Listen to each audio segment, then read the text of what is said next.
సృష్టి క్రమాన్ని గురించి ఆదికాండంలో చదివినప్పుడు ఫలవృక్షములన్నిటినీ భూమి మొలిపించినగాక అని దేవుడు పలికితే ఆ ప్రకారమే భూమి మొలిపించింది. అందుకే భూమి నుండి మొక్క సెపరేట్ అయితే అది బ్రతకలేదు.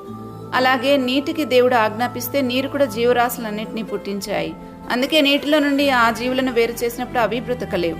మనుషుల్ని దేవుడు తన స్వరూపమందు చేశారు. నేల మట్టితో శరీరాన్ని చేసి తన ఆత్మను మనలోనికి పంపారని వాక్యం చెప్తుంది.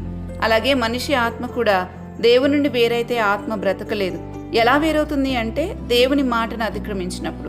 దానినే పాపమని బైబిల్ అంటుంది. సో దేవుని నుండి వేరే ఆత్మ బ్రతకలేదు కనుక ఆత్మ చచ్చిన స్థితిలోనే మన శరీరంలో ప్రాణం ఉన్నంత వరకు ఉంటుంది. యేసుప్రభు వారు ఈ భూమి మీదకి ఎందుకు వచ్చారు అంటే ఆత్మను తిరిగి బ్రతికించటానికే. ఏ పాపమైతే దేవుని నుండి మనల్ని వేరు చేసిందో ఆ పాప శిక్షనంతా తాను భరించి మనకు క్షమాపణ అనుగ్రహించటంతో ఆత్మను తిరిగి బ్రతికించుకునే అవకాశం అందరికీ ఇచ్చారు. అందుకే యేసుప్రభు అన్నారు, నేనే జీవము అని.